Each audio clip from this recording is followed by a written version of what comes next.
केज तालुक्यातील टाकळी येथील विलास घुले हत्या प्रकरणी आज बीडमध्ये विराट मोर्चा काढण्यात येणार आहे आणि या मोर्चा आधी आपल्यासोबत आहेत त्यांचे बंधू रमेश घुले. भाऊ, आज मोर्चा काढण्यात येणार आहे, कसा असणार आहे मोर्चा? मोर्चा हा सर्व समाज बांधवांनी ठेवला आहे आणि मोर्चाला हजारोच्या संख्येने महाराष्ट्रातील सर्व नेते मंडळी असतील, कार्यकर्ते असतील, सर्वच ह्या मोर्चामध्ये हजर राहावेत. आणि माझीही त्यांना सगळ्याला विनंती आहे की तुम्ही या न्यायालयीन लढ्यामध्ये सर्वच समाजातील या न्यायालयीन लढ्यामध्ये उतरावे आणि माझ्या भावाला न्याय मिळवून देण्यासाठी घ्यावे. आपण बघितलं तर या प्रकरणात गुन्हा दाखल होण्यासाठी देखील तुम्हाला पोलीस ठाण्यासमोर आंदोलन करायला होते केसला, आणि आता त्यानंतर मग तुम्ही पुरवणी जबाबमध्ये जे खासदार पुत्रांचं नाव घेतलं होतं, आता त्यांना अटकेसाठी हा मोर्चा काढण्यात येतोय. काय मागणी असणार आहे?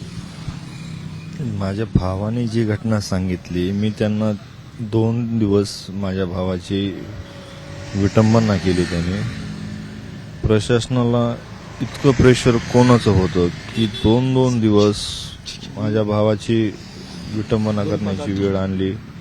आणि माझी एवढीच मागणी आहे की त्या आरोपीला तात्काळ अटक करावी आणि शिडियारमध्ये जे स्पष्ट होत आहेत 1-2 आरोपी, त्यांनाही तात्काळ अटक करावी. सीडीआरमध्ये कुणाकुणाचे नाव आहेत असं तुम्हाला संशय आहे?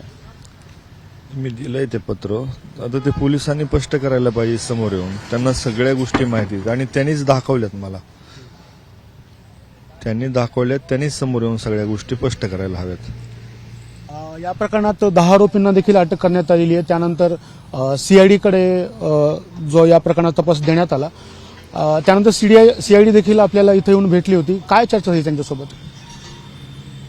नाही, त्यांनी वेळ मागत होते. आता किती वेळ द्यायचा त्यांना? त्यांच्याकडे तपास होऊन आता 15-20 दिवस होऊन गेलेत. कारण मी उपोषण बसायच्या 10 दिवस अगोदरच तपास हा त्यांच्याकडं गेलेला आहे. आज स्वतः जे ज्येष्ठ विधिज्ञ आहेत गुणरत्न सदावर्ते या मोर्चात सहभागी होणार आहेत. काय तुमची मागणी असणार आहे? आम्ही त्यांच्यासाठी इथं जिल्हाधिकारी कार्यालयाकडनं प्रस्ताव पाठवला होता की या प्रकरणामध्ये त्यांना सरकारी वकील म्हणून त्यांची नियुक्ती व्हावी. तसं आम्ही त्यांचा प्रस्ताव दिलेला आहे आणि ते या लढ्यामध्ये स्वतः सामील होण्यासाठी बीडमध्ये पोहोचलेले आहेत. प्रशासनाकडे काय मागणी असणार आहे? प्रशासनाने ह्या आरोपींना तात्काळ अटक करावी आणि ज्या आमच्या मागण्या आहेत त्या बाकीच्या तात्काळ मंजूर कराव्यात. आणि जो म्हणजे एवढं प्रशासनाला कोणा दवा 17 दिवस झालं मी, माझी आई, माझ्या भावाची पत्नी उपोषण करत आहेत. 17 दिवस झालं आजपर्यंत एकही मागणी त्यांनी मान्य केलेली नाही. त्यांनी आता अंत आमचा तोडलाय हे स्पष्ट झालंय.